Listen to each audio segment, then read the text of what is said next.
Hello friends, welcome once again to my videos on economics for class 9th of NCERT textbook. Friends, इस video में मैं आपके साथ में आपकी टेक्स्ट बुक के चैप्टर नंबर 2 जिसका कि टाइटल है पीपल एज रिसोर्सेज, जैसा कि आप अपनी स्क्रीन पर भी देख रहे हैं, तो मैं इस चैप्टर से रिलेटेड सभी सप्लीमेंट्री क्वेश्चंस के आंसर्स को डिस्कस कर रहा हूं। ये वो क्वेश्चंस हैं जो कि चैप्टर की एक्सरसाइज में दिए गए क्वेश्चंस के अलावा हैं। चैप्टर से रिलेटेड हैं लेकिन एक्सरसाइज के अलावा जो क्वेश्चंस हैं वो मैं आपके साथ में डिस्कस कर रहा हूँ।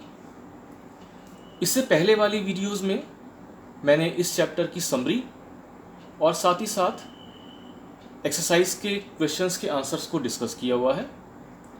इन दोनों ही वीडियोस को आप अपने रेफरेंस के लिए देख सकते हैं। इस वीडियो में जो भी मैंने आंसर्स डिस्कस किए हैं उन सभी को मैंने ज़रूरत के अकॉर्डिंग पॉइंट वाइज लिखा है और साथ ही साथ हर एक आंसर के कीवर्ड्स को भी मैंने बोल्ड किया हुआ है। मेरे ऐसा करने से आपको आंसर को समझने में और एग्ज़ाम्स में अपने आंसर को लिखने में काफ़ी मदद मिलेगी। इसके साथ साथ जहाँ जहाँ पर रिक्वायर्ड है वहाँ पर मैंने आंसर को एक्सप्लेन भी किया हुआ है। तो आइए हम स्टार्ट करते हैं। क्वेश्चन नंबर 1 से देखते हैं।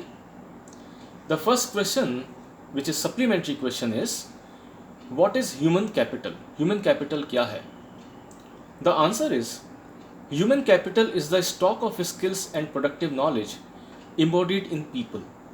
यानी कि लोगों के अंदर जो स्किल्स होती हैं या जो उनके अंदर प्रोडक्टिव नॉलेज होती है उन सबको जब हम मिला देते हैं उसका जो स्टॉक बनता है उसको हम ह्यूमन कैपिटल कहते हैं। सेकेंड क्वेश्चन है how the population can be converted into human capital. हम अपनी पॉपुलेशन को ह्यूमन कैपिटल में कैसे कन्वर्ट कर सकते हैं? तो इसका आंसर है when investment is made in the form of education, training and medical care the population converts into human capital. मतलब अगर हम अपनी पॉपुलेशन को, अपने लोगों को, उनके ऊपर एक इन्वेस्टमेंट करेंगे, उनको एजुकेट करेंगे, उनको ट्रेन करेंगे, उनको हम मेडिकल केयर देंगे तो उससे उनका डेवलपमेंट होगा और डेवलप होकर के वो ह्यूमन कैपिटल में कन्वर्ट हो जाएंगे। यानी कि उनके पास स्किल्स आ जाएंगी, उनके पास प्रोडक्टिव नॉलेज आ जाएगी। Third question is what is virtual cycle. What is virtuous cycle? Virtuous cycle क्या है? Answer is educated parents invest more on the education of their children because they realise the importance of education for themselves. इसका मतलब ये है कि जो parents already educated होते हैं उनको पता होता है कि एजुकेशन की क्या वैल्यू है और इसीलिए वो अपने बच्चों को भी बेटर एजुकेशन, खूब अच्छी एजुकेशन दिलवाते हैं। They are also conscious about the proper nutrition and hygiene. और ऐसे पेरेंट्स को ये भी पता होता है कि बच्चों के लिए न्यूट्रिशियस फूड का क्या एडवांटेज है, बच्चों के लिए हाइजीनिक कंडीशंस कितनी बेनिफिशियल होती हैं। इसीलिए वो क्या करते हैं, they accordingly look after their childrens need for education at school and good health. This cycle continues from generation to generation. अब ये एक साइकिल होती है जो एक जनरेशन से दूसरी जनरेशन पे पास हो जाती है। यानी कि एक पेरेंट्स होते हैं जो एजुकेटेड होते हैं, वो अपने बच्चों को बेटर एजुकेशन दिलाते हैं, उनके बच्चे भी एजुकेटेड होते हैं, वो अपने बच्चों को बेटर एजुकेशन दिलाते हैं। तो ये एक साइकिल है जो कि एक जनरेशन से दूसरे जनरेशन तक पास होता रहता है, इसलिए हम इसको वर्चुअस साइकिल कहते हैं। इसके जस्ट उल्टा होता है विशियस साइकिल। अब विशियस साइकिल क्या है? विशियस साइकिल है it is a cycle that is created by the disadvantage parents who themselves uneducated and lacking in hygiene keep their children in A similarly disadvantaged condition. यानी कि जो parents खुद भी educated नहीं होते हैं, उनका ज़्यादा डेवलपमेंट नहीं हो पाता है, वो उनके पास में अच्छी हाइजीनिक कंडीशंस भी नहीं होती हैं, तो वो अपने बच्चों के लिए भी बेटर एजुकेशन और हाइजीनिक कंडीशन का इंतज़ाम नहीं कर पाते हैं, ना ही उनके बच्चों को न्यूट्रिशियस फूड मिलता है, तो उनके बच्चे भी एक डिसएडवांटेज कंडीशन में रहते हैं। और फिर ये जो साइकिल है ये फिर जनरेशन से जनरेशन तक चलता रहता है। एक पेरेंट डिसएडवांटेज होते हैं, उनके बच्चे भी डिसएडवांटेज होते हैं, they are more likely to be disadvantage, और उनके आगे आने वाली जनरेशन्स भी एक डिसएडवांटेज कंडीशन में रहने के लिए मजबूर हो जाती हैं। इसको हम विशियस साइकिल कहते हैं। Fifth question is distinguish between economic and non economic activities, यानी कि ये दोनों तरह की एक्टिविटीज़ क्या होती हैं। सो जो ह्यूमन एक्टिविटीज़ हैं वो दो तरह की होती हैं। जो भी कुछ हम अपने रोज़मर्रा में एक्टिविटीज़ करते हैं उनको हम दो पार्ट्स में डिवाइड कर सकते हैं। एक तो इकोनॉमिक एक्टिविटीज़ होती हैं और दूसरी नॉन इकोनॉमिक एक्टिविटीज़ होती हैं। अब इकोनॉमिक एक्टिविटीज़ क्या होती हैं? Human activities performed in exchange for money और money's worth are called economic activities. तो हमारी वो एक्टिविटीज़ जो कि हम मनी या मनी के एक्सचेंज के लिए करते हैं या फिर मनी की वर्थ के लिए करते हैं, या तो हमें उन एक्टिविटीज़ को करके कुछ मनी मिलती है, सैलरी मिलती है, वेजेस मिलती है, या कोई रिवॉर्ड्स मिलते हैं, मॉनेटरी रिवॉर्ड्स मिलते हैं, या फिर हमें मनी की वर्थ यानी कि हमें कोई बेनिफिट्स मिल जाते हैं, हमें कोई सर्विसेज मिल जाती हैं अपने एम्प्लॉयर से या जैसे भी हमको मिलता है, तो उन एक्टिविटीज़ को हम इकोनॉमिक एक्टिविटी कहते हैं। These activities are related to production, distribution, exchange and consumption of goods and services। अब ये कौन सी एक्टिविटीज़ होती हैं? जैसे कि प्रोडक्शन का एक्टिविटी है, जो सामान प्रोड्यूस किया है उसको डिस्ट्रीब्यूट करना है, या फिर जो भी गुड्स या सर्विसेज बनाई गई हैं उनको कंज्यूम करने का काम है। तो जो एक्टिविटी भी हमारी किसी भी तरीके से मनी को लाती है उस एक्टिविटी को हम इकोनॉमिक एक्टिविटी कहते हैं। इकोनॉमिक एक्टिविटी को हम मार्केट एक्टिविटी के नाम से भी जानते हैं। इन एक्टिविटीज़ की जो बहुत इंपॉर्टेंट बात होती है वो ये है कि these activities add value to the national income, यानी कि इन एक्टिविटीज़ को करके नेशनल इनकम में हम इजाफा करते हैं। ये सब नेशनल इनकम को ऐड करने का काम करती हैं। नेशनल इनकम क्या होती है ये हम इससे अगले वाले क्वेश्चन में पढ़ने वाले हैं। Employees working in a factory are receiving wages are performing economic activity. एक एग्जांपल है कि जो एम्प्लॉयज़ फैक्ट्रीज़ में काम करते हैं, या जो टीचर्स हैं, या जो लॉयर्स हैं, जो प्रोफेशनल्स हैं, डॉक्टर्स हैं, इंजीनियर्स हैं, उन सबको काम करने के लिए कुछ ना कुछ रेम्यूनरेशन मिलता है, मॉनेटरी रेम्यूनरेशन मिलता है। तो वो क्या है? वो सब एक्टिविटीज़ इकोनॉमिक एक्टिविटी हैं। अगर हम नॉन इकोनॉमिक एक्टिविटी की बात करें तो ये वो एक्टिविटी हैं which are not performed for money और मनीज वर्थ। ऐसी एक्टिविटी करने से कुछ पैसा नहीं मिलता है। ये एक्टिविटीज़ क्यों करते हैं? हम अपने सेल्फ कंजम्पशन के लिए करते हैं। इससे हम किसी और को फ़ायदा नहीं पहुंचाते, इससे हम खुद को फ़ायदा पहुंचाते हैं। और इन एक्टिविटीज़ को हम नॉन मार्केट एक्टिविटीज़ भी कहते हैं। इन एक्टिविटीज़ को करने से नेशनल इनकम में कोई भी इजाफा नहीं होता है, नेशनल इनकम में कोई बढ़ोतरी नहीं होती है।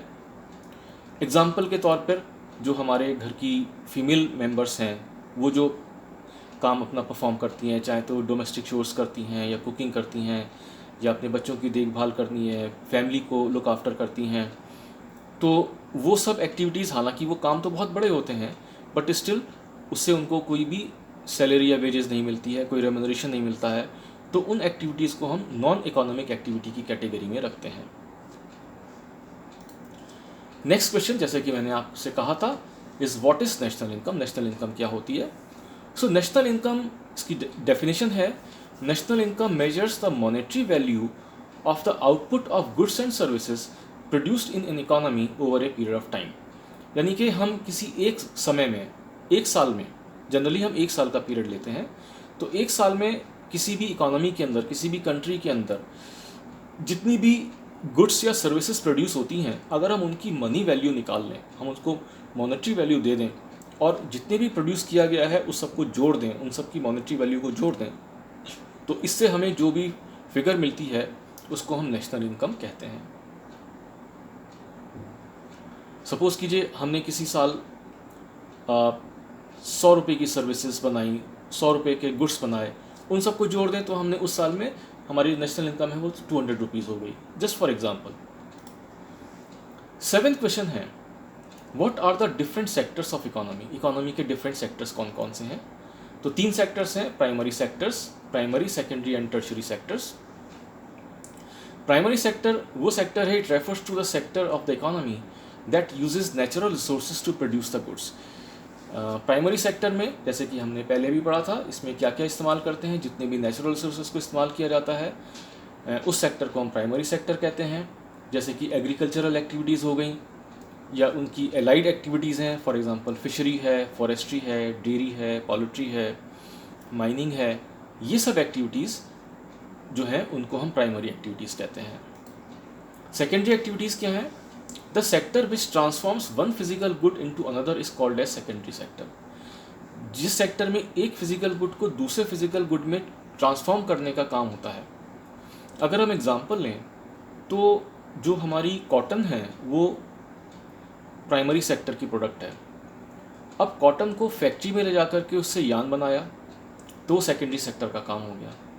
उस यान से हमने टेक्सटाइल बनाया तो वो भी सेकेंडरी सेक्टर का काम है। यहाँ पे एक तरीके की प्रोडक्ट को दूसरी तरीके की प्रोडक्ट में ट्रांसफॉर्म किया जा रहा है, इसलिए इस सेक्टर को सेकेंडरी सेक्टर कहते हैं।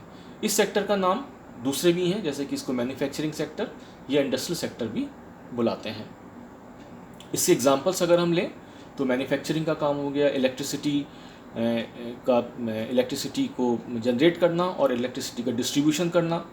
साथ ही साथ गैस, नेचुरल गैस जो हम एक्सट्रैक्ट करते हैं उसका डिस्ट्रीब्यूशन है, वाटर सप्लाई है। ऐसे सब चीज़ों को हम सेकेंडरी सेक्टर की कैटेगरी में रखते हैं। Third is tertiary sector. Tertiary sector is the service sector of the economy. इसको हम सर्विस सेक्टर भी कहते हैं।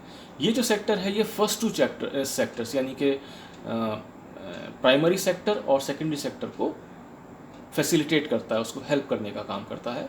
एग्जाम्पल के लिए education, health, banking, insurance, trade, these are the examples of tertiary sectors.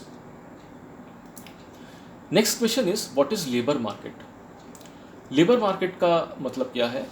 A labour market is the place where workers and employees interact with each other. Labour market एक वो place है, it can be a real market और it can be a virtual market, जहाँ पे कि employees और employer एक दूसरे के साथ में इंटरेक्ट कर सकते हैं, उसको हम लेबर मार्केट कहते हैं। अगर हम रियल लेबर मार्केट की बात करें तो जो एम्प्लॉयमेंट एक्सचेंजेस होते हैं वो हमारे एग्जाम्पल हैं रियल लेबर मार्केट के, जहाँ पे कि फिज़िकली लोग बैठे हुए होते हैं, एम्प्लॉयज़ जाते हैं, अपना रजिस्ट्रेशन कराते हैं और उनको जॉब मिल जाती है, जॉब सीख करते हैं वो। अगर हम वर्चुअल मार्केट की बात करें तो जैसे कि आजकल बहुत सारे पोर्टल्स बने हुए हैं, naukri.com है, इस तरह की जो .coms हैं वो वर्चुअल हैं। यहाँ पे एम्प्लॉयर और एम्प्लॉई फिजिकली नहीं मिलते हैं बल्कि एक वर्चुअल प्लेस में मिलते हैं। तो these are the examples of labour market. Next question is what is Sarva Shiksha Abhiyan. सर्व शिक्षा अभियान क्या है? सर्व शिक्षा अभियान was a program to provide elementary education to all children in the age group of 6 to 14 years by 2010।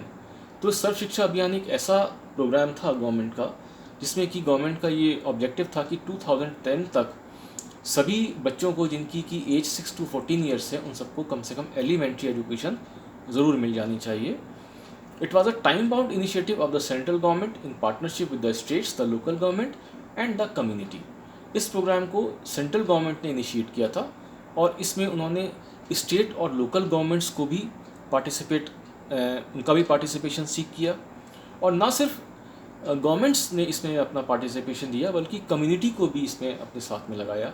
Community से मतलब है कि जो parents हैं उनको भी इस चीज़ के लिए इनकरेज किया गया कि वो अपने बच्चों को पढ़ने के लिए भेजें। और साथ ही साथ गवर्नमेंट ने हमारे कॉन्स्टिट्यूशन में भी प्रोविजंस किए कि 6 से 14 साल के बच्चों को एलिमेंट्री एजुकेशन मिल सके। This programme aimed at achieving the goal of universalisation of elementary education.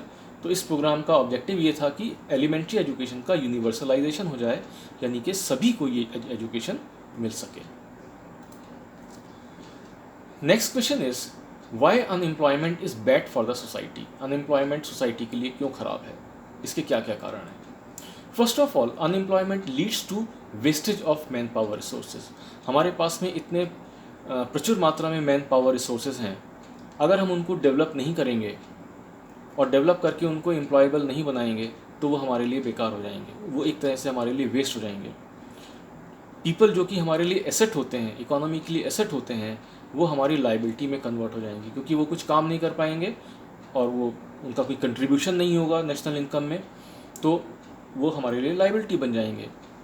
इसका एक बहुत बड़ा साइकोलॉजिकल नुकसान भी होता है कि जो यूथ होते हैं वो एक होपलेसनेस और डिस्पेयर की फीलिंग में आ जाते हैं, उनके सामने एक निराशा आ जाती है कि अब हम क्या करें।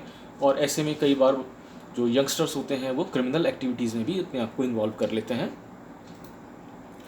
Unemployment increases economic overload as dependence on the unemployed sorry on the dependence of the unemployed on the working population. अब इससे क्या होता है कि इकोनॉमिक ओवरलोड बढ़ जाता है। जो लोग वर्किंग होते हैं उनके ऊपर अनएम्प्लॉयड लोग वज़न बढ़ा देते हैं। एक आदमी कमाने वाला होता है और उसकी इनकम पर 4 लोग खाने वाले हो जाते हैं, तो ऐसे में इकोनॉमिक ओवरलोड बढ़ जाता है। न सिर्फ इतना, बल्कि लो इनकम होने से क्वालिटी ऑफ लाइफ, हेल्थ और एजुकेशन के स्टेटस में भी डिक्लाइन आ जाता है। तो this is the disadvantage of unemployment on the society. So friends, this way I discussed with you these questions which are the supplementary questions। ये सब questions जो हैं ये exercises के अलावा हैं इस चैप्टर से रिलेटेड, और आई होप कि इन questions को पढ़ के आपको अपने जवाब तैयार करने में काफ़ी मदद मिलेगी। Keep watching my videos. Thanks a lot.